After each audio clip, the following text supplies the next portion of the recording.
शास्त्रों के अनुसार हमारे सामने वाले दो दांतों के बीच के जिस गैप को काफ़ी लकी माना गया है, जिसे आप अपनी खूबसूरती का दाग मानते हैं, जी हाँ, ये मैं उन लोगों को बता दूं कि जिन लोगों के सामने वाले दांतों के बीच में गैप है, वो लोग किस्मत के धनी होते हैं और भविष्य में उनकी सफलता के उच्च शिखर छूने की संभावना होती है।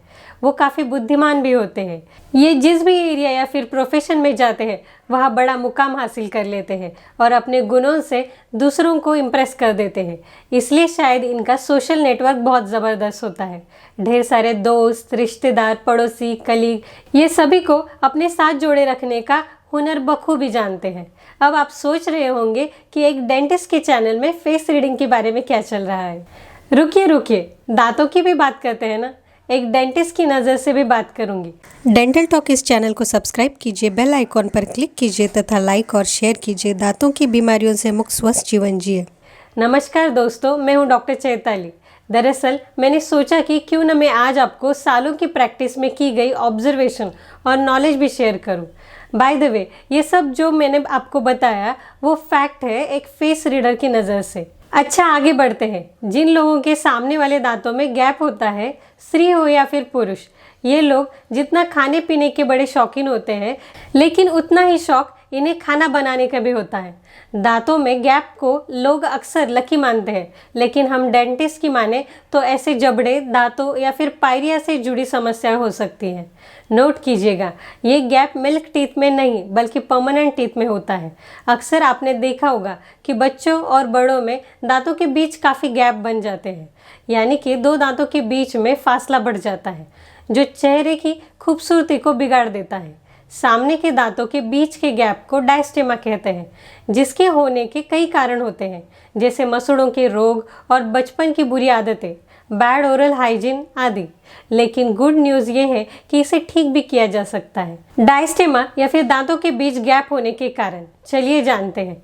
मैं आपको समझाती हूँ। आमतौर पर हमारे नीचे वाले दांतों की तुलना में ऊपर के दांतों में स्पेस होता है। ये स्पेस दांतों का साइज छोटा या फिर जबड़े का साइज बड़ा होने से हो सकता है।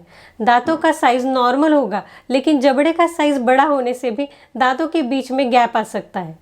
सभी दांतों का आकार बहुत छोटा होने पर भी स्पेस हो सकता है, या फिर सभी 32 दांतों में से 2-4 दांत कम होने पर भी गैप हो सकता है। लंबे समय तक अगर किसी ने पायरिया का इलाज नहीं कराया तो दांत अपनी जगह से खिसक सकते हैं, जिससे खाली जगह बन सकती है। फिर है लैटरल इंसाइजर, जो सामने के दांतों से सटा दांत होता है। उसका साइज नॉर्मल से छोटा होने पर भी दांतों में गैप आ सकता है। आइए अब डिटेल में जानते हैं। सबसे पहले एबनॉर्मल ग्रोथ यानी असामान्य वृद्धि। ज़्यादातर मामलों में डायस्टेमा तब होता है जब दांतों के बीच रेगुलर नॉर्मल ग्रोथ में रुकावट आती है और कनाइन बनने तक एक स्पेस बन जाती है। ऐसे केसेस भी होते हैं जिनमें दांतों की extraordinary position, shape and size में अंतर से दांत इन्फ्लुएंस होते हैं। इन पर इतना अफेक्ट होता है कि धीरे धीरे एक दूसरे से दूर हो जाते हैं। फिर दूसरा है गम डिसीजेस यानी कि मसूड़ों के रोग। मसूड़ों के रोग से भी डायस्टेमा हो सकता है, क्योंकि वो दांतों को सहारा देने वाले टिश्यू और हड्डियों को डैमेज कर देता है। मसूड़ों में सूजन, मसूड़ों से खून आना, चबाते समय दर्द होना, पेरियोडोंटाइटिस से दांत ढीले हो सकते हैं और सांसों की दुर्गंधी भी कुछ रीज़न हो सकते हैं। फ्रीनियम टिश्यू का रोल। लेबियल फ्रीनम एक टिश्यू है जो ऊपरी होंठ के भीतर से आगे के दांतों के ऊपर मसूड़ों तक आती है। आपके ऊपरी दांतों के बीच, दांतों की मसूड़ों की लाइन के बीच एक बड़ी लेबियल फ्रीनम टिश्यू से भी आपके दांतों के बीच खालीपन आ सकता है। डायस्टेमा तब बन सकता है अगर वह अतिरिक्त दांत है या फिर बेबी टीथ गिरे नहीं हैं। फिर चौथा है बचपन की आदतें। मेरी माने तो अपने बच्चों के दांतों की बचपन से ही ध्यान रखें। बचपन में पड़ी कुछ आदतें भी दांतों के बीच खालीपन ला सकती है, जैसे कि अंगूठा या फिर उंगली चूसना, ऊपर और नीचे के दांतों के बीच कोई मेटालिक या मुंह में लकड़ी या फिर किसी हार्ड चीज़ का टुकड़ा डालना। ऐसी आदतों से दांतों पर अननेसेसरी प्रेशर आ जाता है और उन्हें नुकसान पहुंचाता है और वो धीरे धीरे एक दूसरे से दूर हो जाते हैं। डायस्टेमा ऊपर या फिर नीचे के सामने वाले दांतों पर ज़्यादा प्रेशर डालने वाली टंग की हरकत से भी हो सकता है। जीभ के इस दबाव को जीभ का धक्का यानी कि टंग थ्रस्ट कहा जाता है, जिससे दांतों के बीच खालीपन हो सकता है। आपके डेंटिस्ट आपकी ट्रीटमेंट के कॉजेस और ऑप्शन के बारे में आपको जानकारी देंगे। Some quick option for dental treatment. Dental treatment के कुछ क्विक ऑप्शंस। आपकी जानकारी के लिए बता दूं कि कुछ अलग अलग तरीके होते हैं जिनसे हम डेंटिस्ट दांतों के बीच के गैप को बंद करते हैं। जैसे कि अगर आपके दांतों में एक छोटा सा गैप है 5 मिलीमीटर से कम, तो आपको बेस्ट ऑप्शन है कंपोजिट फिलिंग।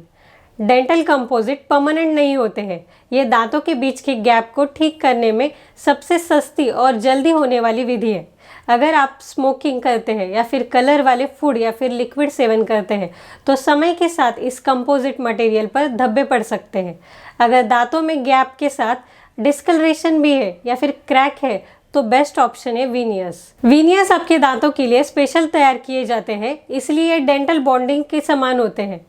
वीनियर्स सिरेमिक के बनते हैं, इसलिए धब्बे नहीं छोड़ते। ये कॉस्मेटिक डेंटिस्ट आपके आंखों और फेशियल एनाटॉमी को परफेक्ट स्माइल देते हैं। अगर आपके दांतों में ज़्यादा गैप है या फिर 5 मिलीमीटर से ज़्यादा चौड़े दांत है, टेढ़े मेढ़े दांत है या फिर आप अपने मौजूदा दांतों को कवर नहीं करना चाहते हैं तो ब्रेसेस आपके लिए एक बेस्ट ऑप्शन है।